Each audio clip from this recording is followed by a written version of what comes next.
hydroxysulfide.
Hello hello hello hello hello hello hello hello hello hello hello hello hello hello hello hello hello. सबको मेरा प्रणाम है sir. उम्मीद करते हैं सर ये कलम से काम नहीं चलेगा। हम लोग सर सबको मेरा प्रणाम है और शुरू करते हैं आज की संध्या कुछ अच्छे अच्छे प्रश्नों के साथ। वो प्रश्न जो आपके अंदर कुछ ऐड करेंगे, क्योंकि हमारा ऑर्डर ही ऐसा होता है सर कि आज अगर आप देख रहे हैं तो उसका कुछ क्वेश्चन आज देख रहे हैं तो कुछ क्वेश्चन कल देखिएगा, कुछ क्वेश्चन 10 दिन बाद देखिएगा, क्योंकि प्रैक्टिस भी हम ही करवाते हैं, इसलिए आपको रिवीजन भी हम ही करवाते हैं। अगर 1 घंटा आप हमारे साथ हो तो क्वेश्चन भी हम ही बनवाएंगे, रिवीजन भी हम ही करवाएंगे और प्रैक्टिस भी हम ही करवाएंगे, नए चीजों को ऐड भी हम ही करवाएंगे सर। इसलिए आप एकदम टेंशन मुक्त रहिए सर।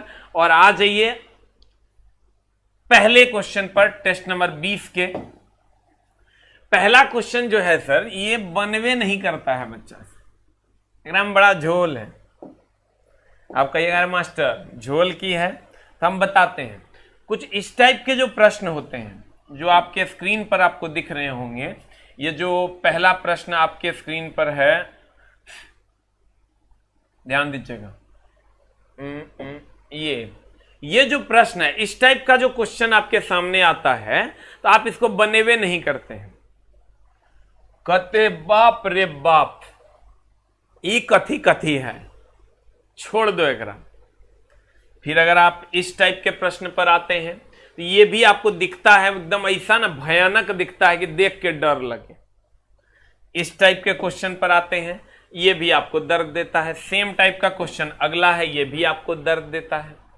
इस टाइप का जब न्यूमेरिकल आता है ना चला तो तुम इसको छोड़ देता है, लेकिन आज के बाद तुम नहीं छोड़ेगा। तो करेगा क्या, गौर फरमाना। हम अगर आप इसको नहीं छोड़िएगा तो उसके लिए कुछ थ्योरी पढ़ना होगा, जिसको हम कहते हैं सर, थोड़ी सी थ्योरी हम लोग पढ़ लेंगे। इसको हम लोग कहते हैं विशिष्ट उष्माधारिता। क्या कहते हैं सर, एकदम आराम से, फिर अगला सेट में कभी लाएंगे इसका क्वेश्चन और धीरे धीरे क्लियर होगा। ये हमको सर पूरा बीटेक पढ़ लिए थे, हमारा क्लियर नहीं हुआ था। हम जिस मास्टर साहब से पढ़े थे वो मास्टर साहब IIT खड़गपुर से आते थे खाली थर्मल पढ़ाने के लिए। IIT खड़गपुर के हेड ऑफ द डिपार्टमेंट थे, 72 साल उनकी उम्र थी, और कभी बोलते थे I am come from London, from Jamshedpur Tata, कभी कहते थे फ्रॉम फलना, मतलब लगभग 80% वो विदेशे से आते थे और तब पढ़ा के चल जाते थे। लेकिन बुझे में नहीं करता था मास्टर साहब की बता रहे हैं, क्योंकि उनका स्टैंडर्ड बहुत हाई था। गरीब आदमी तो समझ ही रहा है, मान लो तब उनके ऐसा नहीं था वो समझा नहीं पा रहे हैं, अभी हम तुमको बहुत बढ़िया समझा पा रहे हैं। हमारे स्टैंडर्ड बड़ा गड़बड़ था, इसलिए हम समझ नहीं पा रहे थे। लेकिन अब हम जो तुमको समझाएंगे वो थोड़ा स्टैंडर्ड गड़बड़ो है तो थोड़ा हम समझा दें। अब गुरु जी का मेरा आशीर्वाद है, क्योंकि उन्होंने बहुत सारा चीज दिया जो धीरे धीरे हमें समझ में आया। स्पेसिफिक हीट कैपेसिटी, हिंदी वाले लोग कहेंगे इसे specific heat capacity, specific heat capacity, विशिष्ट उष्माधारिता। एकदम आराम से ठंडा दिमाग से पढ़ने का चीज है। ये पढ़ाएंगे 4 गो क्वेश्चन बनेगा। ये कहता क्या है, चला, अगर ये कोई वस्तु है, किसी भी वस्तु, जैसे ये पानी है, पानी मान लो θ1 डिग्री सी पर है, और इस पानी को लेके चला जाना है θ2 डिग्री सी पर, ठीक है। यानी अगर तुम ऐसे नहीं समझेगी जान हमर, तो तू ऐसे समझ कि अगर ये है 10 डिग्री सेंटीग्रेड पर, इसको हमको लेके जाना है 20 डिग्री सेंटीग्रेड।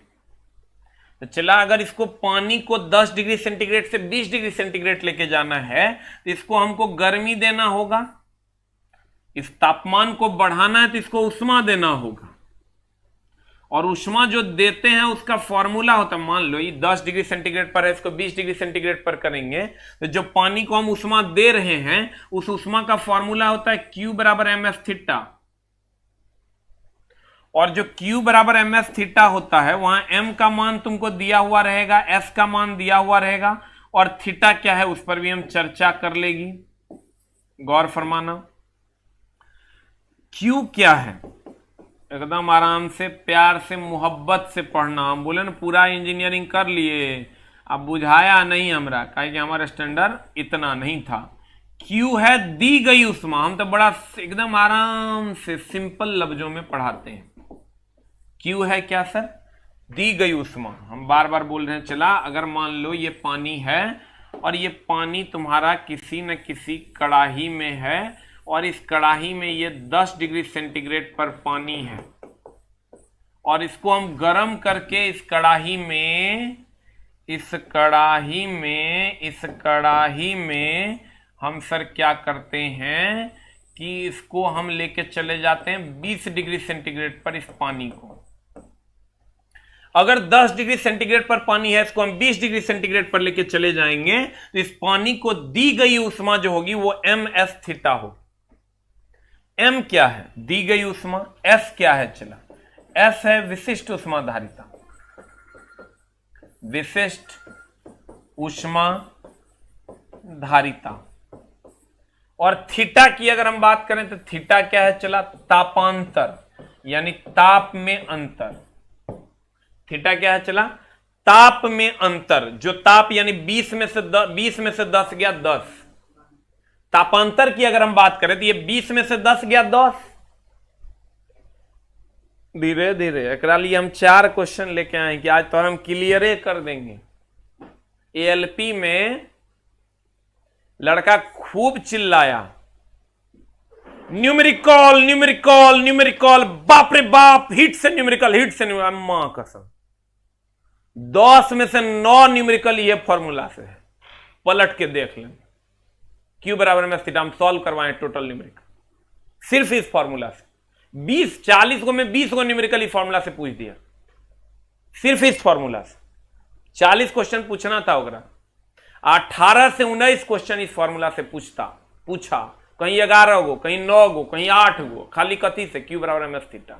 आज समझा देना, आज के बाद तोरा अगर दर्द हो जाएगा जे तू कह देना, लेकिन है बड़ा टफ चीज। देखो कैसे हम समझाते हैं।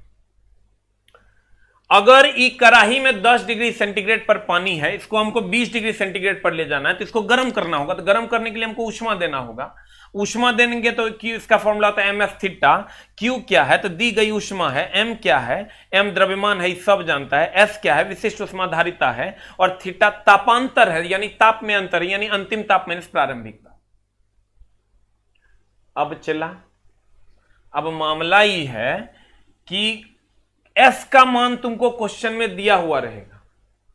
एस का मान तुमको क्वेश्चन में दिया हुआ रहेगा, और नहीं दिया हुआ रहेगा तो S for water, S for पानी लिख लेंगे हम लोग 4200 जूल पर केजी पर केल्विन।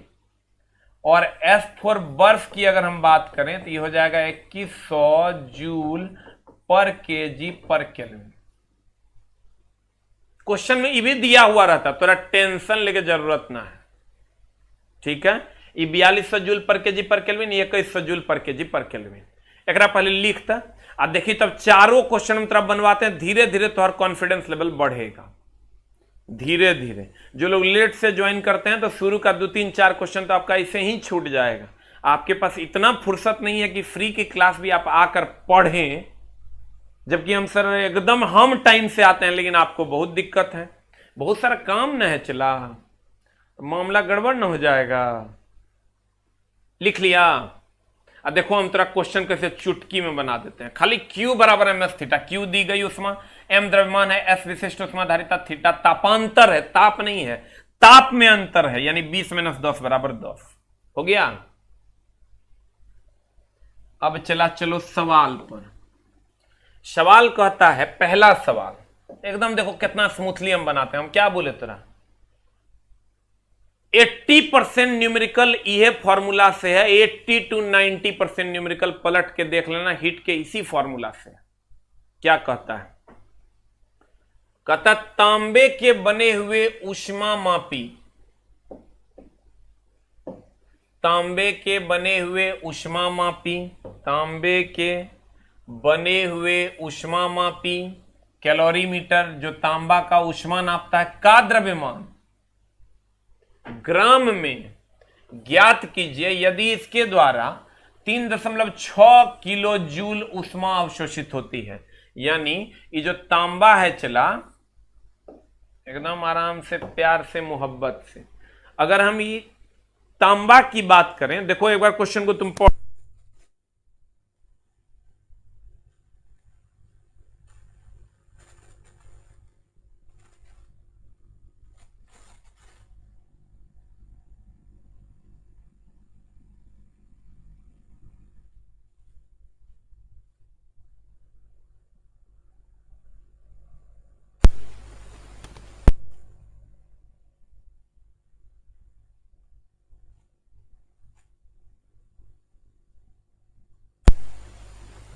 अगर हम कहते हैं तांबे के बने हुए ऊष्मामापी कैलोरीमीटर का द्रव्यमान ग्राम में ज्ञात कीजिए यदि इसके द्वारा 3.6 किलो जूल ऊष्मा अवशोषित किए जाने पर इसका तापमान 45 डिग्री की वृद्धि होती है। देखो ये कहता है कितना ऊष्मा अवशोषित हो रहा है, पढ़ो आराम से, घबराना नहीं। तांबे से बने हुए ऊष्मामापी का द्रव्यमान ग्राम में ज्ञात कीजिए, यानी क्वेश्चन पहले से कह रखा है m बराबर वाट, द्रव्यमान ज्ञात कीजिए यदि इसके द्वारा 3.6 किलो जूल ऊष्मा अवशोषित होती है, यानी Q का मान दे दिया है 3.6 किलो जूल, ये अवशोषित होती है।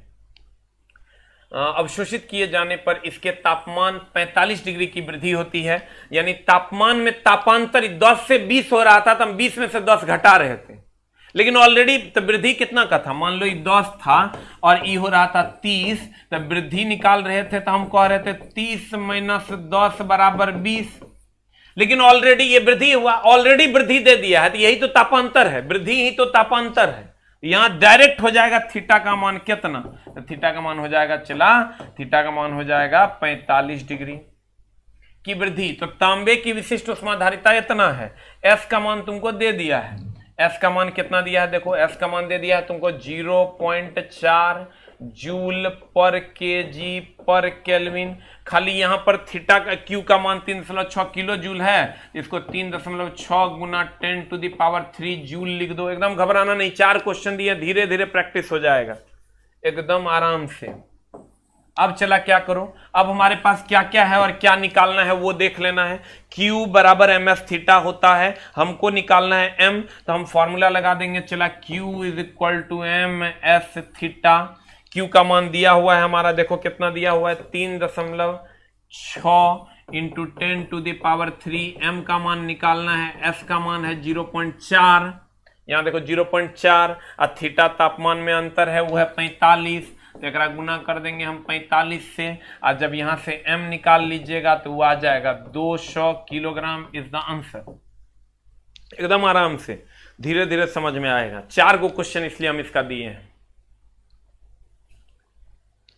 पहले इसको लिख लीजिए फिर बतियाते हैं। देखिए हम फिर एक बार समझाते हैं। तांबे के बने हुए उष्मामापी कैलोरीमीटर का द्रव्यमान ज्ञात कीजिए, यानी m का मान ज्ञात कीजिए। यदि इसके द्वारा इतना उष्मा अवशोषित होता है, उष्मा अवशोषित हम दी गई मात्रा या अवशोषित मात्रा इतना है, इसको जूल में बदल लिए, किए जाने पर इसके तापमान में 45 डिग्री की वृद्धि होती है, इसका तापमान जो है 45 डिग्री की वृद्धि हो जाती है, तो तांबे की विशिष्ट उष्माधारिता कितनी होगी? तांबे की विशिष्ट उष्माधारिता इतनी है, एस का मान इतना है। तो तुमको एस का मान क्यू दिया हुआ है, थीटा दिया हुआ है, एस दिया हुआ है, एम निकालना है, तो खट से लगा दो क्यू बराबर एम एस थीटा, खत्म कहानी, तुम्हारा काम हो जाएगा। लिख लिए?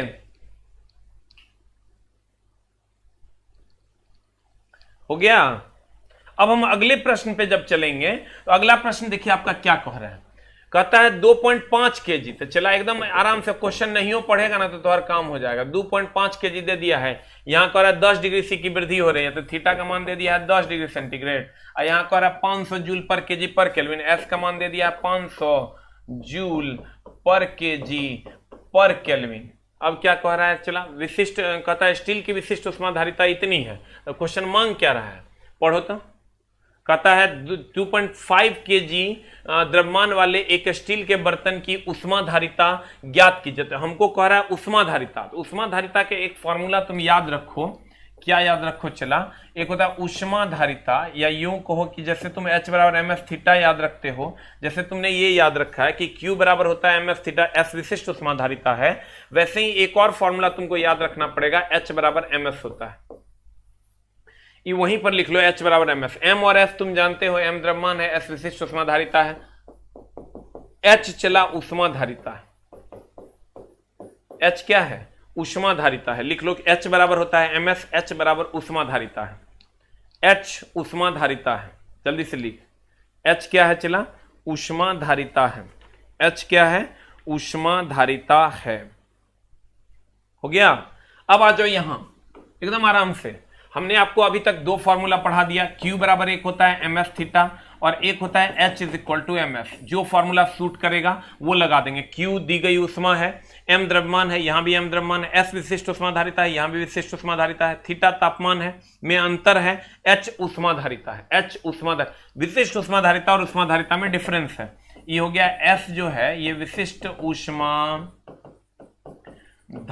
है, और H जो है एकदम आराम से चला, H क्या है, उष्माधारिता है। ये एक भी फिजूल का काम नहीं, फिजूल का बात नहीं, सिर्फ पढ़ाई कर चला। कोई फिजूल का बात अगर करता है तो उस मास्टर से दूर रहो, चला एक लाइन के बाद। तो हमको दे दिया 2.5 केजी, तो M का मान चला दे दिया 2.5 केजी कि एक स्टील के बर्तन की उष्माधारिता ज्ञात कीजिए। तो उष्माधारिता ज्ञात कीजिए, ये हम बिना पढ़ बना देते हैं, हमारा अंदाजा हो जाता है। तुम भी जब थ्योरी पढ़ोगे ना तुमको भी अंदाजा हो जाएगा, यूनिट से पकड़ा जाएगा सब गेम। H की अगर हम बात करें तो H का मान हो जाता है, चला कहते हैं ज्ञात कीजिए यदि इसके तापमान में 10 डिग्री सी की वृद्धि होती है। कहता है विशिष्ट उष्माधारिता, विशिष्ट कहता तब S निकालते, उष्माधारिता कह रहा है तो H का मान वाट, ज्ञात कीजिए यदि इसके तापमान में 10 डिग्री सेंटीग्रेड की वृद्धि होती है। थीटा का मान हो गया चला 10 डिग्री सेंटीग्रेड की वृद्धि होती है तो स्टील के विशिष्ट उष्माधारिता इतनी है। एस का मान दे दिया है, विशिष्ट उष्माधारिता कितना 500 जूल पर केजी पर केल्विन। हमको निकालना है एच। एच निकालने के लिए हमको ये फॉर्मूला तो लगा नहीं सकते थे, ये फॉर्मूला लगाएंगे एच बराबर एम एस, और एच बराबर एम एस लगा देंगे तो हमारा काम हो जाएगा। एच बराबर एम एस लगा दो, एकदम आराम से चला। सिखाएंगे हम धीरे धीरे आगे, फिर लाएंगे एक और क्वेश्चन, नहीं होगा तो एक बार नहीं 3 बार और लाएंगे, लेकिन थोड़ा तो आज सीख लो। एच बराबर एम एस, एम का मान कितना है 2.5 और एस का मान कितना है चला 500, यहां गुना कर दो 500, ये हो जाएगा 5 दूनी 10, आंसर हो जाएगा तुम्हारा 1250। You will get the answer, right it down. दुए का फॉर्मूला याद रखना है, क्यू बराबर एम एस थीटा एच बराबर एम एस, क्यू बराबर एम एस थीटा एच बराबर एम एस, क्यू बराबर एम एस थीटा एच बराबर एम एस। अब जो सूट करेगा, क्यू विशिष्ट उष्माधारिता है जबकि एच उष्माधारिता है। धीरे धीरे चला होगा, बार बार जब आंख के सामने आएगा ना तो अपने हो जाएगा। हो गया। द नेक्स्ट अगला क्या कहता है, कहता है 100 ग्राम भार वाले शीशे के किसी खंड को, चला रहे एम का मान दे दिया है 100 ग्राम, किसी खंड को 20 डिग्री सेंटीग्रेड से 50 डिग्री सेंटीग्रेड करते हैं तो तापमान में अंतर जो हो जाएगा वो 50 - 20 = 30 डिग्री सेंटीग्रेड गर्म किया जाता है। खंड में स्थानांतरित उष्मा की मात्रा की गणना करें। उष्मा की मात्रा यानी Q, उष्मा की मात्रा बोले तो क्या Q की गणना करें। अगर शीशे की विशिष्ट उष्माधारिता बोले तो S = 127 जूल पर केजी पर केल्विन है। देखो कुछ हम कर रहे हैं, न्यूमेरिकल बनाने टाइम डरता का है, जो गिवन दैट है वो निकाल। ओरिजिनल न्यूमेरिकल जो प्रीवियस ईयर है, ओरिजिनल जो न्यूमेरिकल है वो प्रीवियस ईयर जो तुमको मिलेगा उसमें तुम डरो मत। गिवन दैट निकालो तब देखो कौन फॉर्मूला सूट करता है। 80% चांस है न्यूमेरिकल बन जाए, लेकिन उसके लिए प्रैक्टिस चाहिए। और प्रैक्टिस हम सर डेली सुबह में भी करवाते हैं। आप एकदम फ्री क्लासेस है, आप वो भी कर सकते हैं। सुबह में 9 से 10 हम डेली मंडे टू फ्राइडे में लाइव होते हैं और एकदम फ्री क्लासेस है। कहता है देखिए हम एकदम क्या किए, 100 ग्राम भार, 100 ग्राम भार। हम ये लड़का को न्यूमेरिकल वाले क्लास में बताए हैं, बाबू रे यहाँ भार होगा तो इसको भार डब्लू मत मानना, अगर यूनिट पे जाना, यूनिट पे ही जाके तुम्हारा काम होना है। शीशे के किसी हम पूरा डिटेल किए हैं न्यूमेरिकल वाले क्लास में। सर ज्ञान जो है ना थोड़ा थोड़ा करके हर जगह से ऐड करना पड़ेगा आपको। किसी खंड को 20 डिग्री से 50 डिग्री सेंटीग्रेड तक गर्म किया जाता है तो चला 20 से 50 किए तो तापमान में अंतर हो गया 30 डिग्री सेंटीग्रेड। खंड में स्थानांतरित उष्मा की मात्रा की गणना करें तो स्थानांतरित उष्मा की मात्रा क्यों निकालना है। शीशे की विशिष्ट गर्मी कितना है या विशिष्ट उष्माधारिता कितनी है तो हम कहेंगे जूल पर केजी, यहां पर केल्विन हो जाएगा। तो वो कितनी है सर, वो है 127। अब बताइए हमको आंसर निकालना है। आंसर निकालने के लिए बताइए कौन फॉर्मूला सूट करेगा, लगा देंगे। हमको क्या निकालना है, Q, M दिया है, S दिया है, थीटा दिया। हमको दो गो फॉर्मूले पता है, एक पता है H बराबर MS और एक पता है Q बराबर MS थीटा। तो चला लगा दो, कौन लगाओगे, हमको M थीटा और S Q में रिलेशन चाहिए तो ये फॉर्मूला लगा दो। Q का मान निकालना है, M का मान तुमको पता है 100 ग्राम है, 100 ग्राम को केजी में बदलो 0.1 0.1 केजी हो जाएगा। और यहां से हम M का मान ले लेंगे 0.1, S का मान हमको दिया हुआ है 127 इंटू थीटा का मान, थीटा तापमान में अंतर है तो यह है 30। इसको गुना भाग कर लो, तुम्हारा आ जाएगा 381 जूल इज द आंसर। कुछ नहीं कर रहे हैं, चला बस फॉर्मूला पुट कर रहे हैं, वैल्यू दिया हुआ है। और यूनिट का तो तुमको ध्यान रखना होगा, यूनिट का तुमको ध्यान रखना होगा।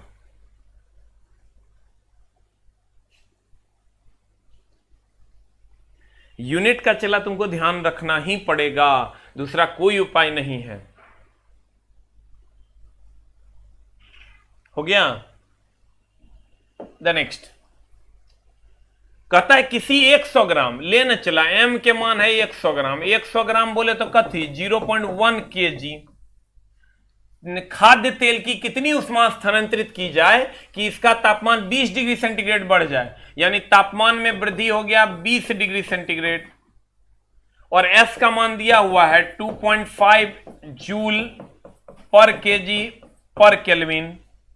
अब चला बता की करना है, कह रहा है कितनी उष्मा स्थानांतरित की जाती है। जो उष्मा स्थानांतरित की जाती है, जो दी जाती है, जो ली जाती है, उसको हम लोग Q से डिनोट करते हैं। फॉर्मूला हो जाता है हमारा Q इज इक्वल टू, बता क्या लगाएंगे, एम एस थीटा। एम का मान दिया हुआ है तुम्हारा 0.1 इंटू एस का मान दिया हुआ है तुम्हारा 2.5 इंटू थीटा का मान तुमको निकालना है 20 है, तो भैया गुना भाग कर दो और सी नंबर आंसर आ जाए, सी नंबर आंसर तुम्हारा आ जाएगा 4.31 किलो जूल। इसको जब गुना भाग करोगे तो 4.31 देख लो कितना आता है, 4.31 किलो जूल आ जाएगा। You will get the answer. जल्दी से लिख लिए, लिख लिए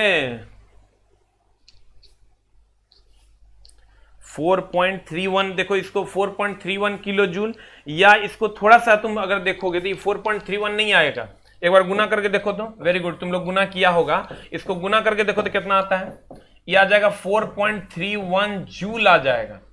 गुना कर देंगे, तुम लोग कर लो भाई, हमारे गुजोड़ घटाओ गुना भाग बहुत ज्यादा गड़बड़ है। ये पॉइंट उड़ जाएगा तो 100 नीचे हो जाएगा, 25 चौका 100 हो जाएगा। ये पॉइंट उड़ गया तो 100 हो गया तो 25 चौका 100, 4 पंचा 20, ये हो जाए तो चला 5 जूल। यहां पर थोड़ा सा करेक्शन कर देना, ये अप्रॉक्स में वैल्यू होगा 4.31 जूल। के को काट देना, इस सर बोर्ड का ही एरर है, मेरा एरर नहीं है, 4.31 जूल होगा। अब हम इसको एक बार ओवरऑल कर देते हैं, तुम्हारा मामला है क्या। 4.31 जूल होगा, 5 जूल आएगा, लेकिन अप्रॉक्स में जब तुम देखोगे तो यही तुमको अप्रॉक्स आंसर मिलेगा। तो इस हिसाब से भी मारेंगे, क्योंकि ये सर वेरिएबल क्वांटिटी है, ये बदलते रहता है। हो गया।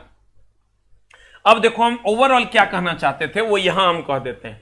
अगर किसी वस्तु को हम दी गई उष्मा ये कहे, ली गई उष्मा कहे गरमाने के लिए दी गई उष्मा हो, ग्रहण की गई उष्मा हो, सब हुआ Q।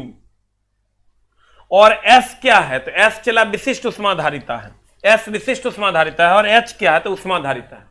IM के बारे में सब जानता है, द्रव्यमान है, थीटा तापमान में अंतर है। द्वितीय को फॉर्मूले है Q बराबर MS थीटा H बराबर MS, Q बराबर MS थीटा H बराबर MS, Q बराबर MS थीटा H बराबर MS। इसी पर न्यूमेरिकल लाना है, गिवन दैट निकाल लो। द्रव्यमान अगर ग्राम में है तो उसको केजी में बदल लो, द्रव्यमान अगर ग्राम में है तो उसको किस में बदल लो, केजी में बदल लो। द्रव्यमान अगर ग्राम में है तो उसको किस में बदल लो, केजी में बदल लो, और सब जो फॉर्मूला सूट करेगा वो लगा दो, you will get the answer. S तुमको दिया हुआ रहेगा क्वेश्चन में। अगर पानी और बर्फ के लिए कहेगा तो यहां से एस का मान ले लेना है, वहां पर पुट कर देना अपने मन से, इतना याद रहना चाहिए। लेकिन तोरा अभी 2% बुझाया होगा, 2% भी काफी है। आगे हम फिर शेड्यूल कर देंगे क्वेश्चन, और तब तुमको चला पूरा का पूरा समझ में आएगा। अब चलते हैं हम लोग क्वेश्चन नंबर 5 पे। क्वेश्चन नंबर 5 कहता है, चला निम्न में से कौन प्रथम श्रेणी का उत्तोलक। यही सब फिगर हम अपने बुक में भी डाल दिए हैं ताकि तुमको उत्तोलक समझने में कहीं से कोई परेशानी नहीं हो। क्योंकि पहले स्मार्ट बोर्ड नहीं हुआ करता था तो हम लोग भी नहीं समझा पाते थे, गो गो गो गो कर रहे हैं, नॉर्मल बोर्ड पे बहुत दिक्कत होता था। कहते हैं निम्न में से कौन सा प्रथम श्रेणी का उत्तोलक है। प्रथम उत्तोलक 3 प्रकार का, एक हुआ प्रथम श्रेणी का उत्तोलक, एक हुआ द्वितीय श्रेणी का उत्तोलक, और एक हुआ चला तृतीय श्रेणी का उत्तोलक। लड़का खूब पढ़ के जाता है, अगर पते नहीं चलता एग्जाम हॉल में छांटे कैसे, तू रट्टा मार के जाएगा, और रट्टा मार के जाएगा तो बोरा में जाएगा, फिक्स है। हम तो बार बार कहते हैं चला 70 ले आओ ना, कुछ नहीं कर पाओगे, 71 लाना पड़ेगा, उसके लिए 15 घंटा बैठो, एकदम मन चित मार, 2-3 महीना के बाद धरती तोहर है। प्रथम श्रेणी का उत्तोलक, द्वितीय श्रेणी का उत्तोलक, तृतीय श्रेणी का उत्तोलक। ध्यान दीजिएगा, उत्तोलक में आप पढ़े होंगे 3 बिंदु होता है, एक फ्लक्रम होता है, एक लोड होता है, एक फोर्स होता है। फ्लक्रम, लोड, फोर्स। फ्लक्रम एफर्ट, इसी को लोड फोर्स बोलते हैं, इसको लोड बोलते हैं। तो कहते हैं जिसमें फ्लक्रम आलम्ब बिंदु, आप पढ़े होंगे, सर मास्टर साहब आपको पढ़ाए होंगे कि जहां पर आलम्ब बिंदु बीच में होता है उसे फ्लक्रम कहते हैं, प्रथम श्रेणी कहते हैं। जहां लोड बीच में होगा द्वितीय श्रेणी कहेंगे, जहां प्रयास यानी आयास बिंदु बीच में होगा तृतीय श्रेणी कहेंगे। क्वेश्चन कह रहा है निम्न में से कौन सा प्रथम श्रेणी का उत्तोलक है। चला प्रथम श्रेणी का उत्तोलक में आलम्ब बिंदु बीच में होगा। आलम्ब बिंदु देखो तराजू में आलम्ब बिंदु, आरंभ बिंदु मतलब होता है पेंच, आलम्ब बिंदु मतलब कथी, पेंच, पिलास है क्या, देखें। देखो हम तो अब चला, अब जो हम पढ़ाने वाले हैं, हम थोड़ा सा 1-2 दिन में फुर्सत में आ जाते हैं, तुमको हम पढ़ाने का ट्रेंड ही हम बदल रहे हैं, सारी चीजें प्रैक्टिकल होंगी तुम्हारे सामने। अब जो हम ट्रेड भी पढ़ा रहे हैं सर, तो ट्रेड में अगर हम प्लायर्स पढ़ाएंगे तो प्लायर्स तुम्हारे सामने होगा, ठीक ना। अगर हम तुमको मान लेते हैं कि हम अगर तुमको हैमर पढ़ा रहे हैं तो हैमर तुम्हारा अलग अलग टाइप्स का हैमर तुम्हारे सामने होगा, जो हम तुमको दिखा भी देंगे, फोटो भी दिखा देंगे। और अगर अगर अगर मान लो कि हमने किसी भी टाइप का इंस्ट्रूमेंट पढ़ाया है तो वो सारा का सारा इंस्ट्रूमेंट तुम्हारे सामने हम खोल के रख देंगे और तुमको बहुत आसानी से समझ में आएगा। हम पढ़ाने का सर साइंस में पढ़ाने का ट्रेंड हम कंप्लीट अब चेंज कर रहे हैं, अब कुछ अलग करेंगे और करेंगे। जब बच्चे सपोर्ट कर ही रहे हैं तो कुछ और क्यों ना किया जाए, कुछ अलग क्यों ना किया जाए। जो लोग सोचेंगे, जब तक लोग उसके बारे में सोचेंगे तब तक एक और अलग कर लेंगे। इसलिए हमको ये डर नहीं लगता है कि यहां आके हम ये कर रहे हैं सब सीख जाएगा, ऐसा कुछ नहीं है सर। सब बहुत अच्छा है, हम लेकिन कुछ और अच्छा बनने की कोशिश में लगेंगे। देखो ये लीवर थोड़ा एक के बारे में बुझा जाएगा। अगर ये मान लो कि ये वस्तु को हम ऐसे पकड़ लिए चला, तो यहां पर हम प्रयास कर रहे हैं पकड़ने का, तो ये प्रयास बिंदु है। यहां हम फोर्स लगा रहे हैं तो ये फोर्स पॉइंट हुआ। और यहां पर देखो पेंच लगा हुआ है तो ये फ्लक्रम हो गया। और यहां पर चला, अभी तो हम शुरू नहीं किए हैं साइंस पढ़ाना, रुक न रे। साइंस और ट्रेड तू अगर सपोर्ट किया तो इंडिया लेवल पे गुरुजी अपने आप को ले जाने के लिए भरपूर मेहनत करेंगे और करेंगे। हम तो बहुत प्लान बना दिए हैं अब ट्रेड के लिए। ITI ऑलरेडी सर बच्चों के लिए की हेल्प करने के लिए मैं हमेशा प्लान बनाता हूं। अब ITI ट्रेड के लिए भी नया नया प्लान डाल रहे हैं। एक तो सर हम ऑलरेडी पिछले 6 साल से पढ़ा रहे हैं ट्रेड, लेकिन अब वो नहीं, अब कुछ और करेंगे। क्यों ना और कुछ आसान किया जाए।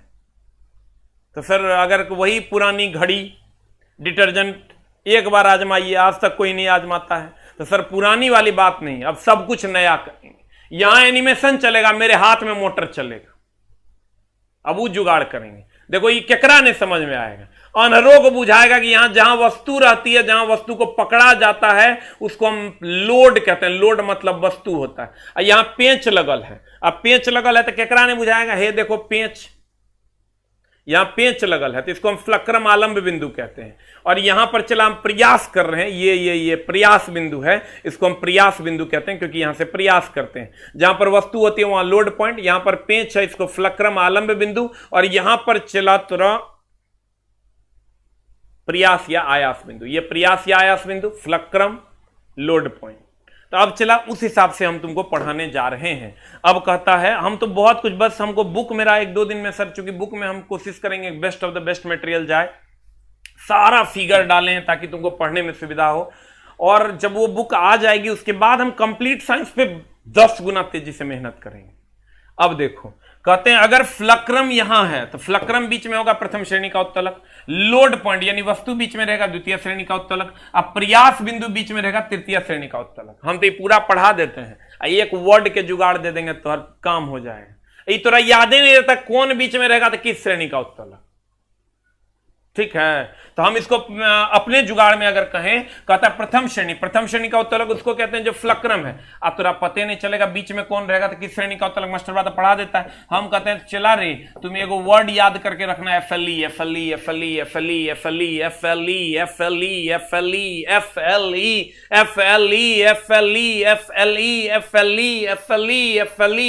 पते नहीं चलता एग्जाम हॉल में के बीच में रहेगा तो कौन श्रेणी का उत्तलक। गलती बोल रहे हैं, याद ही नहीं रहता है।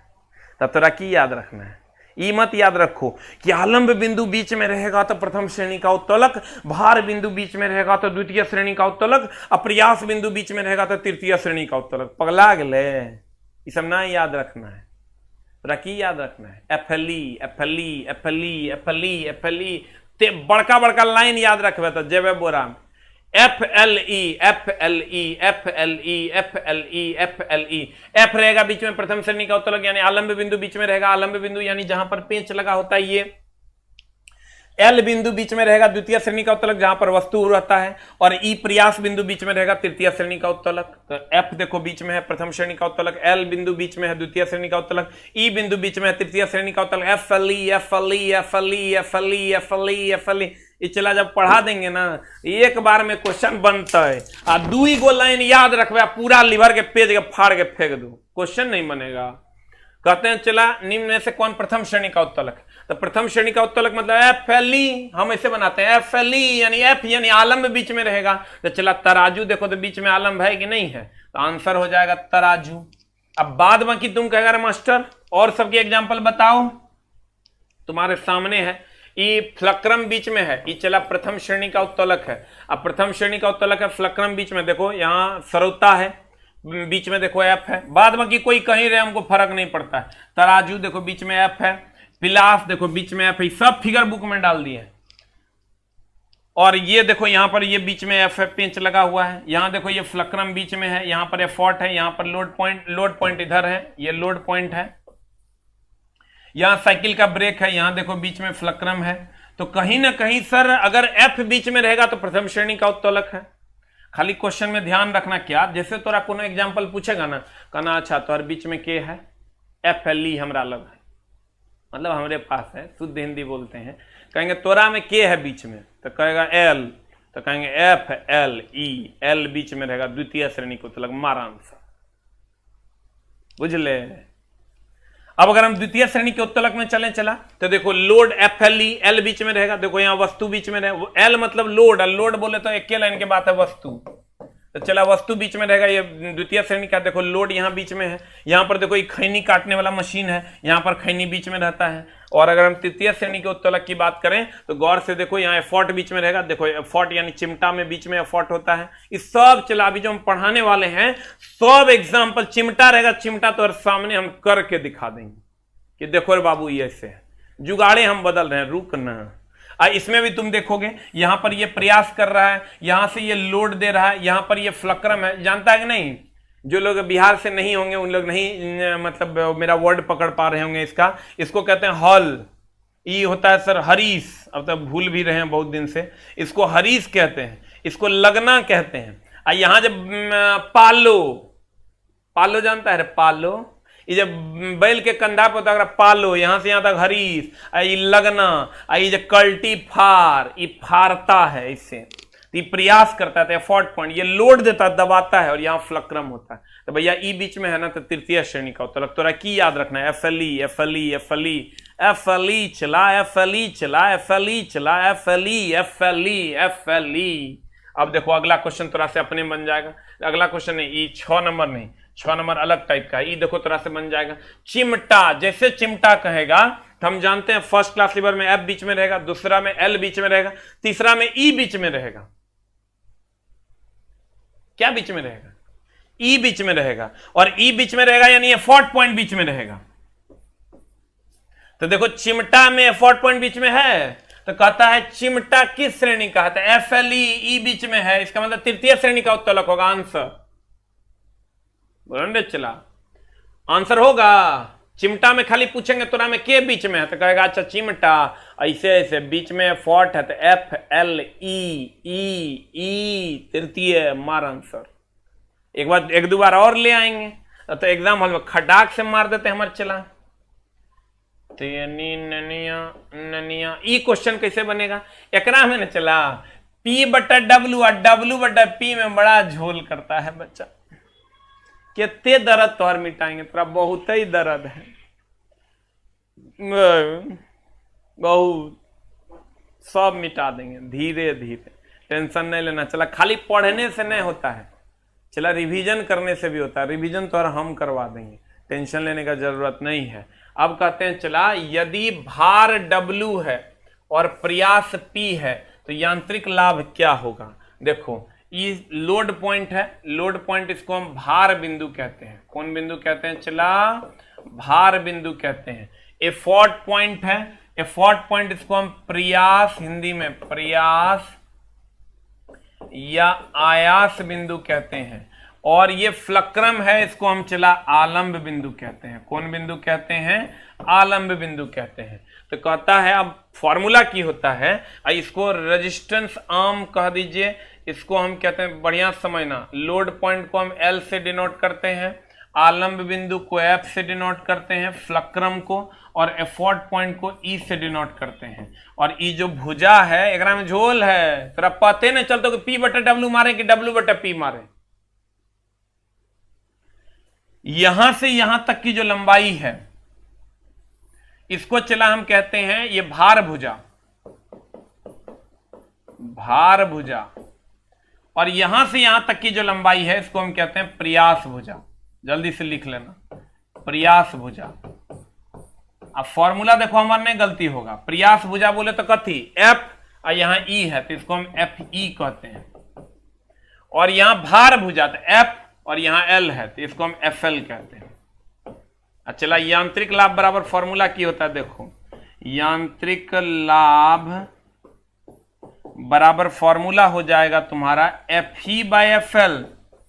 देखो हमारे जोड़ F E by F L, F E बोले तो प्रयास भुजा बटा भार भुजा, प्रयास भुजा बटा भार भुजा, यानी ई बोले तो एफर्ट, ये हो गया प्रयास भुजा, एल बोले तो लोड, ये हो गया भार भुजा। अब ध्यान दीजिएगा, आप बराबर उल्टा होता है, अगर यहां प्रयास भुजा दिए हैं इसका मतलब यहां लोड होगा, लोड होगा यानी भार होगा यानी डब्ल्यू होगा, और अगर यहां एफ एल लोड दिए हैं इसका मतलब यहां पर एफर्ट होगा यानी प्रयास होगा, और प्रयास को पी से डिनोट किया है, ठीक ना। तुम कह रहे मास्टरवा गंगा गंगा कर दिया, बुझा रहा नहीं है, कहता है जुगाड़ देंगे, हमारा ना पता है तोर दर्द केने है। ये तो सब ऐसे ऐसे करता है, ये गो है, ये गो है, ये टो है, ये पो है। हम नहीं करते हैं, हम फ्रेश काम करते हैं। देखो कैसे बोले ना, कैसे रे चला, कैसे देखो देखो देखो देखो देखो रे चला, देखो कहते यांत्रिक लाभ बराबर F E by F L W by P होता है, यही ना होता है। यांत्रिक लाभ बराबर F E by F L W by P होता है। तुम कहेगा ई क्या है, देखो तनी और डिटेल करेंगे हम, तू कितनों को किया आएगा ना हम पूरा पढ़ाएंगे, हमारा आदत है, ये मेरा हॉबी है चला पढ़ाना। केने चल गए रे, अच्छा एने आ गलो, रुक एकदम आराम से, धीरे धीरे धीरे धीरे हो राजा। एफ ई बोले तो एफर्ट, इसको हम कहते हैं प्रयास भुजा, एकदम आराम से। आज के बाद तो डायग्राम में दर्द नहीं रहेगा, प्रयास भुजा। एफ एल बोले तो लोड, इसको कहते हैं भार भुजा। अब बराबर हो जाता है भार बटा आयास, भार को डिनोट कर किया है डब्ल्यू से, अब बटा आयास या प्रयास, आयास या प्रयास जो कह दो, अब इसको डिनोट किए पी से। ये तो एग्जाम हॉल मास्टरवा तो खूब बढ़िया से पढ़ा दिया, तोरा एग्जाम हॉल में पलटी मार दिया, डब्ल्यू बटा पी की पी बटा डब्ल्यू दोनों ऑप्शन में है, तो कैसे करवे? हम बताते हैं कैसे करवे। हम याद रखें एफ कॉमन है, एफ कॉमन ना है, चला पहले ई तब न एल, अरे पहले ए बी सी डी में ई की एल, पहले ई बाद में एल, पहले ऊपर बाद में नीचे, एफ ई बटा एफ एल। एफ कॉमन है, ई पहले होता है एबीसीडी में और उसके बाद एल होता है, एफ ई बटा एफ एल, नहीं बुझला। एफ कॉमन, पहले ऊपर बाद में नीचे, पहले एबीसीडी में पहले ई होता है तब एल होता है, तो हम कहते हैं एफ कॉमन है, एबीसीडी में ई पहले होता है एल बाद में होता है, तो एफ ई बटा एफ एल होगा। यानी ई एफ ई बोले तो एफर्ट यानी प्रयास भुजा, एफ एल बोले तो लोड यानी भार भुजा। और यहां प्रयास भुजा होगा तो यहां भार होगा, और यहां भार भुजा होगा तो यहां आयास होगा। इस लेवल में फिजिक्स पढ़ना होगा, ना तो पी बटा डब्ल्यू और डब्ल्यू बटा पी होते रह जाए, पते नहीं चलेगा एक नंबर से कब 70 हो गया कब 71 हो गया। हम जब कहेंगे, हम कहेंगे यदि भार डब्ल्यू और प्रयास पी है तो यांत्रिक लाभ क्या होगा, तो यांत्रिक लाभ हम याद करेंगे कि एफ ई बटा एफ एल होता है, एफ ई बटा एफ एल होता है। और चूंकि यहां प्रयास भुजा होता है इसलिए यहां भार बटा आयास होता है, उल्टा होता है, तो हम कहेंगे भार बटा आयास। केने है भार अब बटा आयास या प्रयास, यानी डब्ल्यू बटा पी केने है, तो बी नंबर आंसर। तब जाके क्वेश्चन बनता हो, ना तो पढ़ते रह जेबे बोरा में। हो गया, हो गया।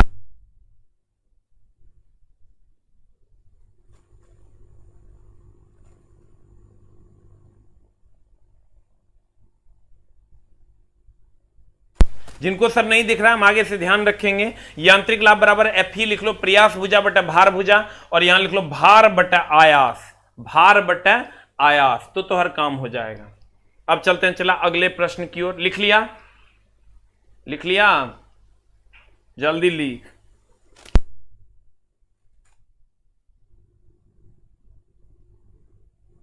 हो गया, बुक आएगा, बुक को आना ही होगा, न आने का कोई सवाल ही पैदा नहीं उठता है।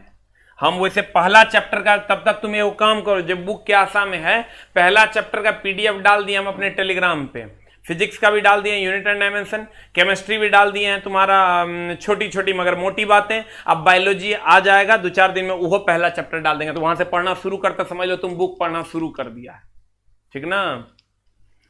अब देखो, कहता चिमटा फायर टोंग्स किस प्रकार के उत्तोलक का उदाहरण है। चिमटा, ये तो हम बता दिए, फिर काल बताएंगे। पृष्ठ तनाव का गुण है, आगे माए 1300 फीट नीचे। पृष्ठ तनाव जो है ना, चला पहले तो ये समझो कि तरल किसको कहते हैं। पृष्ठ तनाव देखो तुमको 2 गो याद रखना है, इस पर हम फिर आगे एक क्वेश्चन लेके आएंगे। पृष्ठ तनाव की अगर हम बात करें तो ये द्रव का गुण है। किसका गुण है चला? द्रव का गुण है।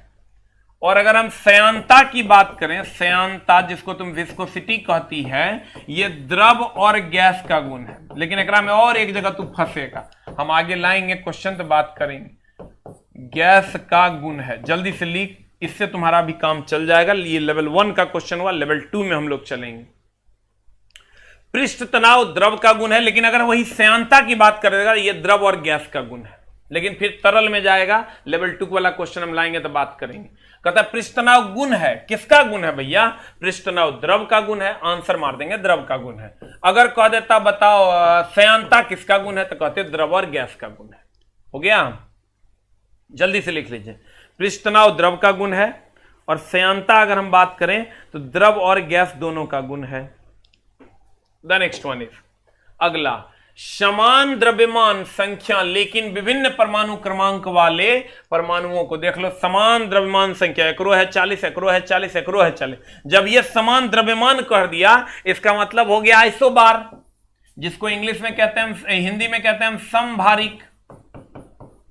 खाली नाम जो है इंग्लिश में लिख दिया और कोई काम थोड़े किया है। समभारिक। आइसोटोन्स मतलब होता है सम न्यूट्रॉनिक।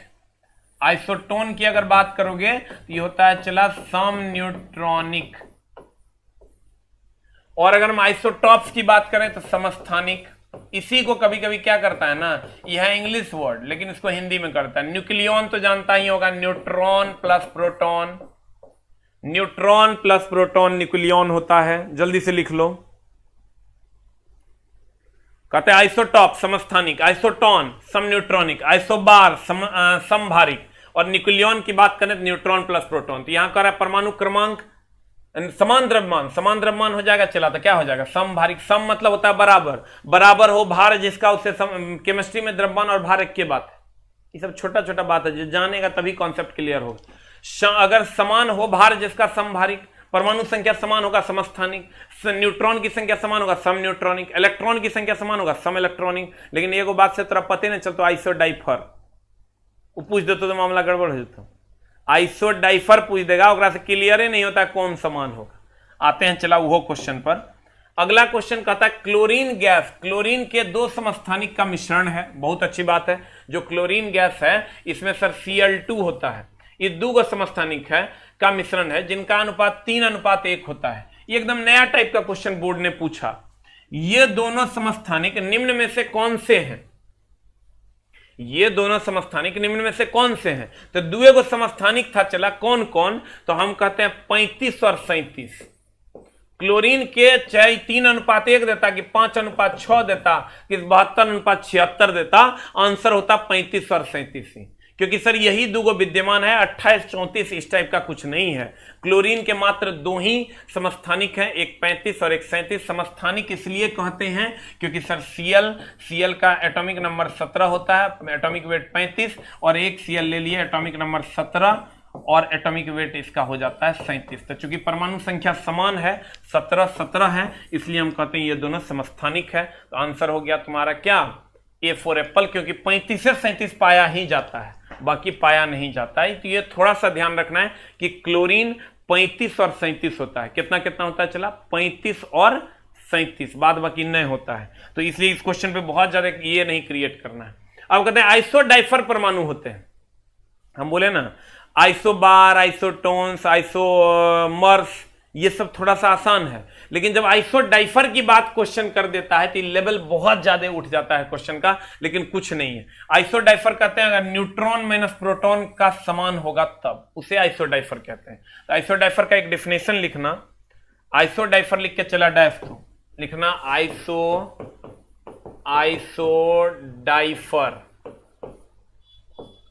आइसोडाइफर कहना दो परमाणु जिनके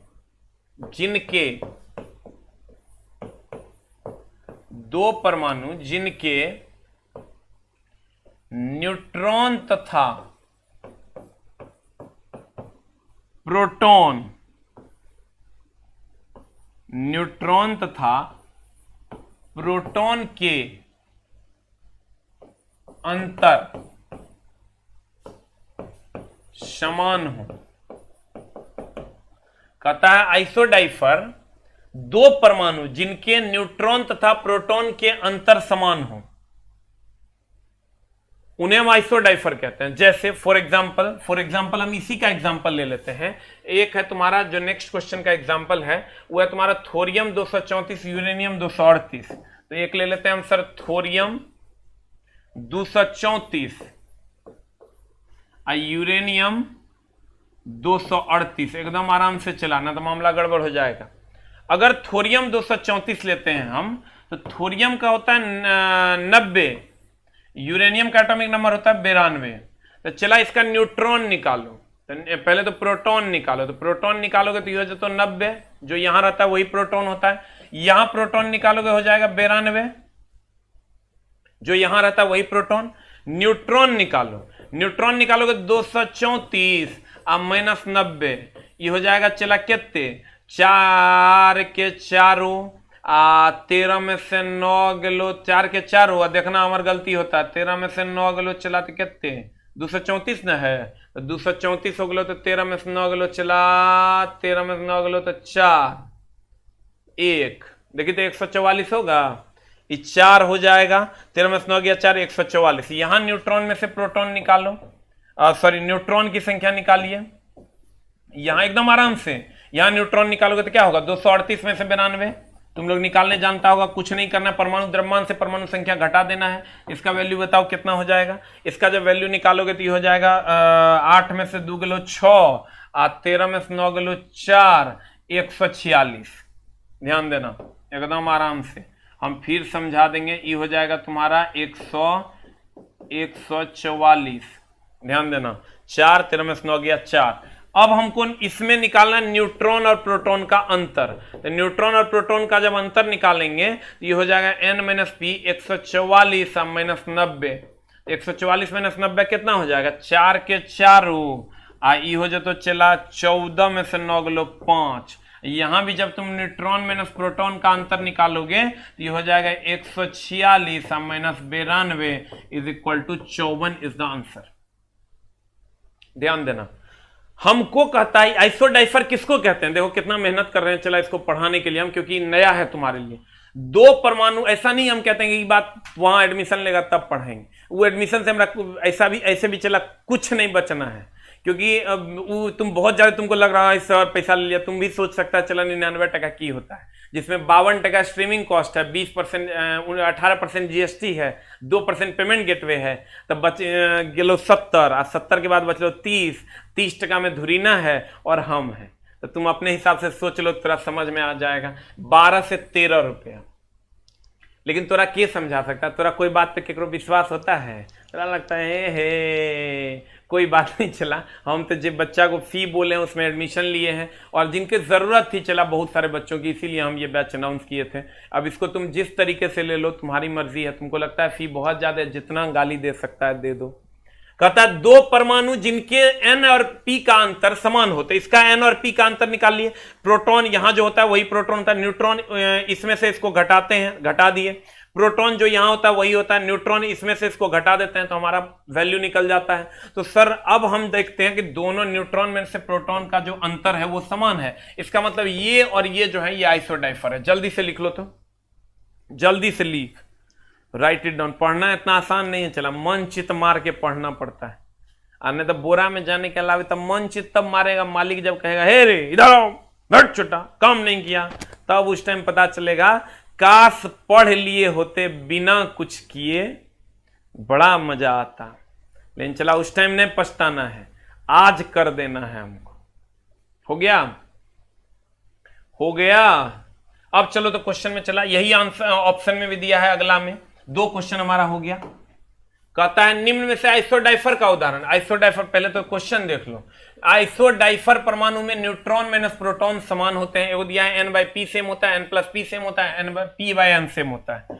अगला कहता है निम्न में से आइसोडाइफर का उदाहरण है, यही चला यूरेनियम 200, थोरियम 234 है, यूरेनियम 238 जो तुम अभी लिखा है A and B। इसको तुम चेक कर लेना, इसका n-p का वैल्यू और इसका n-p का वैल्यू ये बराबर नहीं होगा, एकदम नहीं होगा। तुम चेक करके देख लेना, तुम चेक कर सकता, कहेगा तो हम चेक कर देंगे।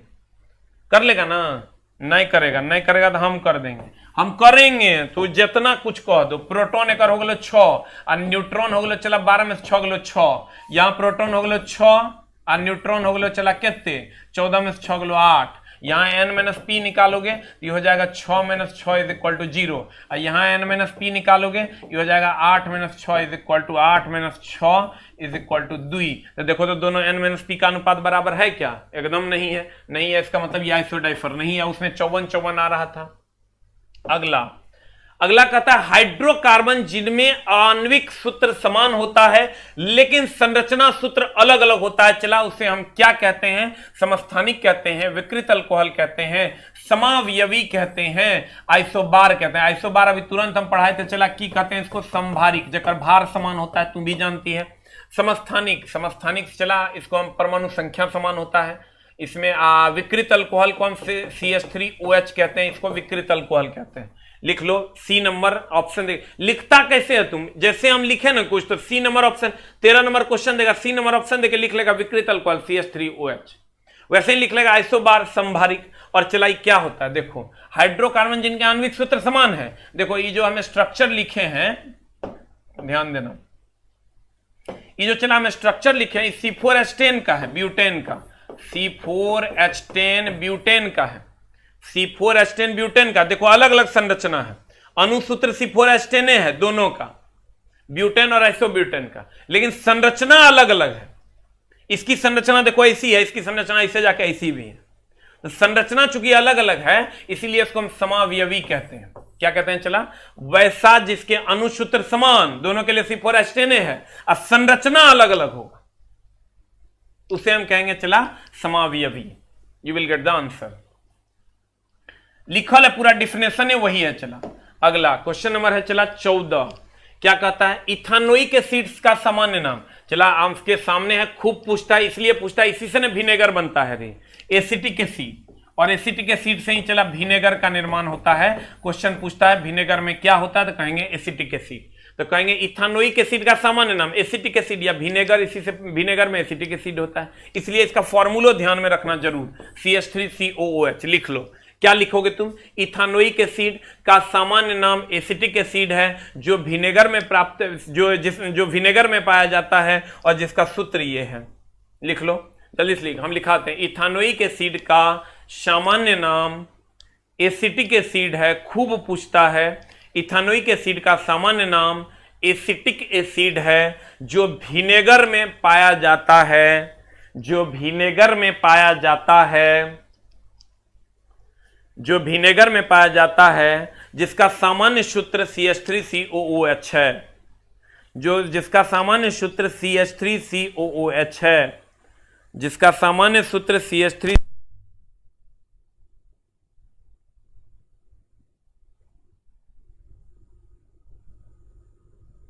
हो गया।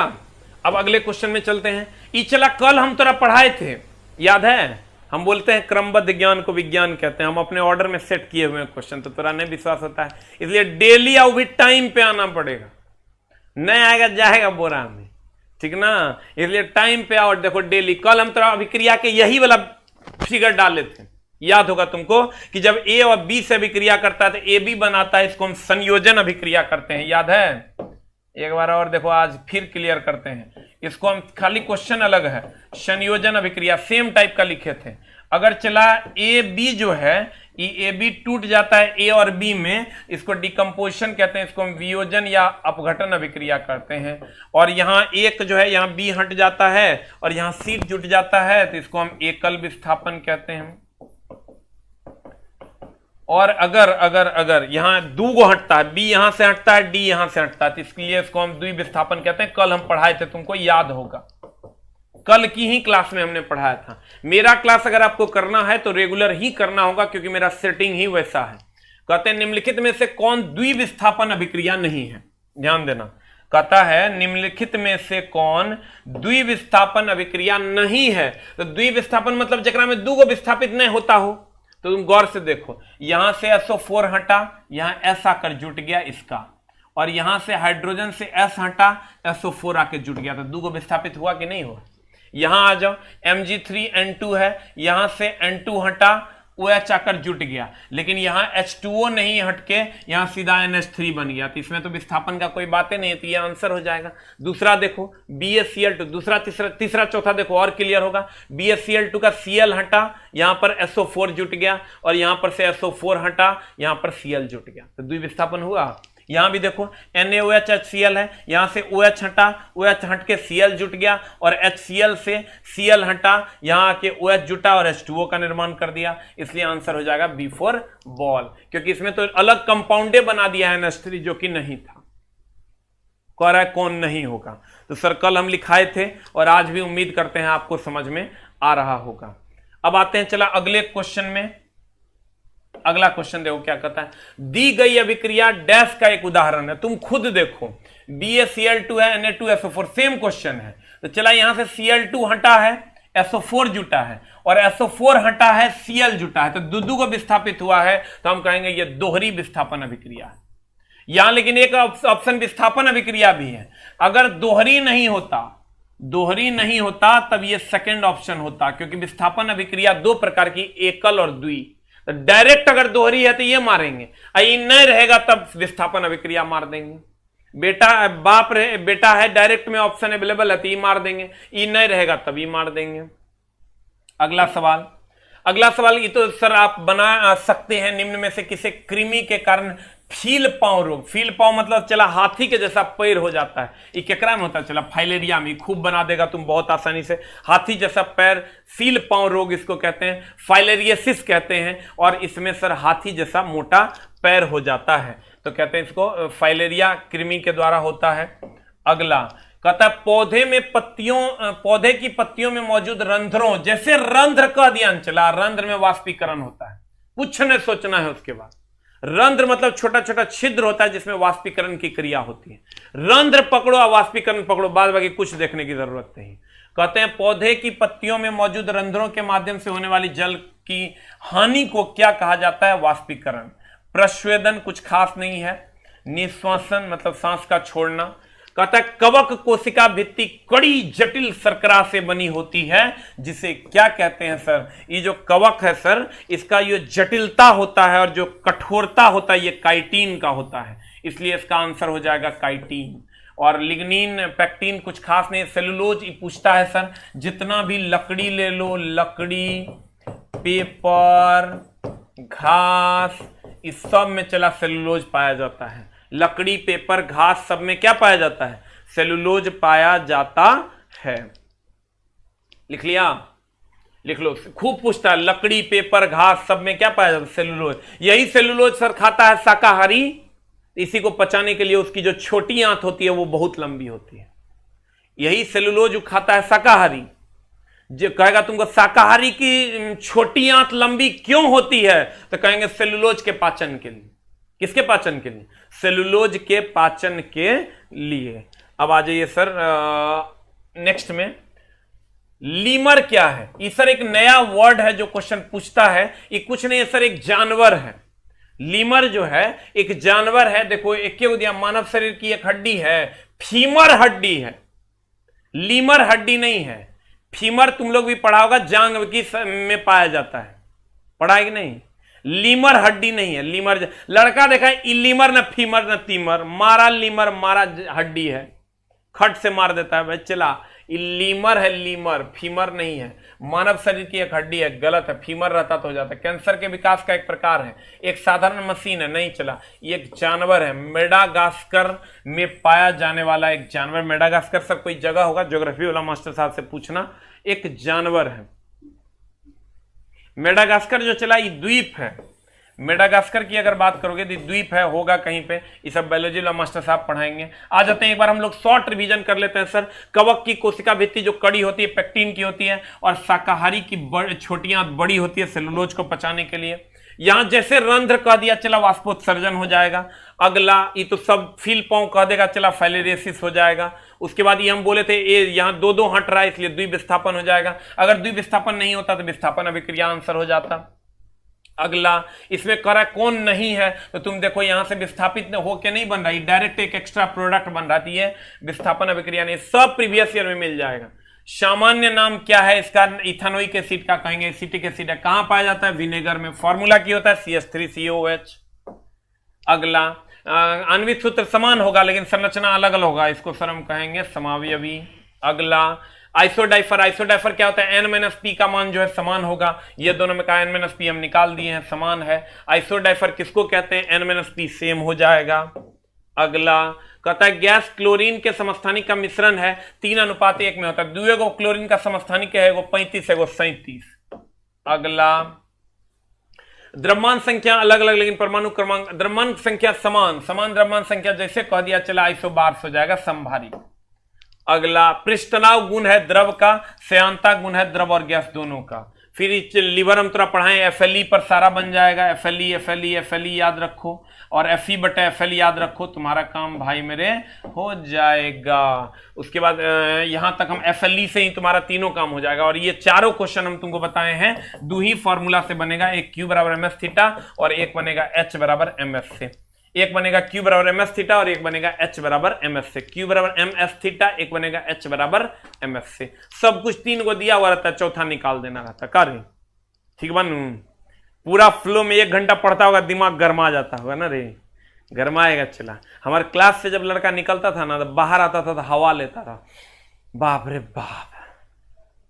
चला वही तो हम हंसाएंगे ना, तब एकदम बल के SI मात्रा न्यूटन सेट कर देंगे, विद्युत धारा के SI मात्रा एम्पियर सेट कर देंगे, अब पढ़ा देंगे, हंसा भी देंगे क्योंकि टाइम बच जाएगा। लेकिन चला देखो, इतना देर तुम्हारे लिए मेहनत करते हैं, वो भी नॉन स्टॉप। दर्द करता है हमरो, फेफड़ा हिलता है हमरो, चला पेट में हमरो हिलता है। लेकिन तू बताओ 99% के बैच पे अगर तू कह देगा कि पैसा ले लिया मास्टर, लूट लिया, नमन है। चला जे तू कह दे, ठीक ना? यहाँ तो चला की कहें, अब थोड़ा कुछ नहीं कहने का मन करता खाली कान के नीचे दे, दुष्ट। लेकिन पढ़, चला खूब मन लगा के पढ़, जितना पढ़ सकता है पढ़। हम बहुत सारा एक कोई मोटिवेशनल वीडियोस भी हम सर लाएंगे, जिससे हम आपको मोटिवेट कर पाएँ कि आप पढ़ें। लेकिन एकदम सर आपका सबसे अच्छा मोटिवेटर है आपके मम्मी पापा, उसको सर डेली सुबह उठिए, पैर छू के प्रणाम कीजिए और पढ़ने बैठ जाइए। अगर कुछ उसने एक एक छींक का हिसाब रखा है, तो एक बार छींका भी होगा ना, तो उसको एक बार छींक के देखो, मम्मी बोली की हुआ, दूसरा किसी का आवाज नहीं आएगा। मम्मी वो चीज है चिल्ला, जिसको पर्स बिना गिने हुए पैसे का हम लोग दे देते हैं, कभी नहीं गिनते कि पर्स में कितना पैसा है। माँ वो चीज है, उस माँ की कसम है तुझे, कम से कम 14 घंटा पढ़।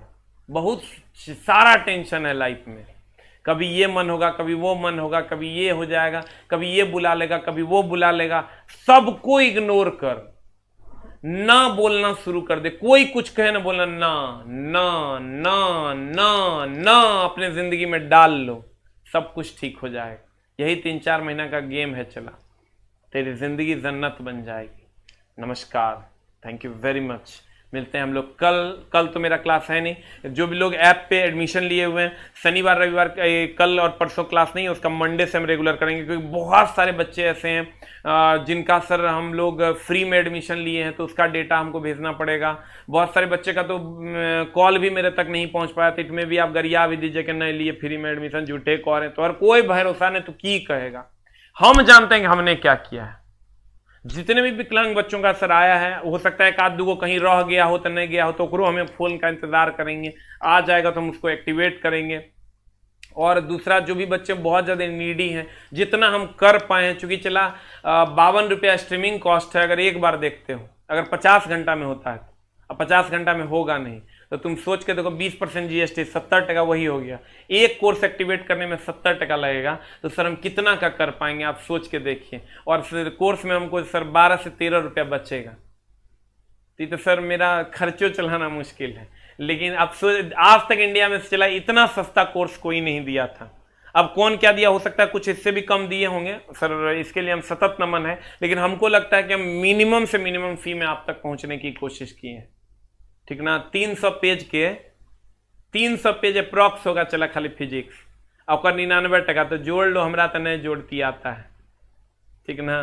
तोरा जो दिल करे वो कह दो। 99 में चला वो तो मांग हम सब ले लेगा, उन्हें 18% मोदी जी कह रहे हैं हमरा दो, नहीं देगा तो हमने फिर ओकरा में टैक्सो दो, फिर ओकरा में इनकम के टैक्स दो। ये तो जीएसटी हुआ जो सर्विस दिया, फिर इनकमो टैक्स दो, वो जो पैसा 12 टका बचेगा ओकरा में फिर साल में हिसाब करके इनकम टैक्स दो। ऐसा का हम लोग काहिल करेगा।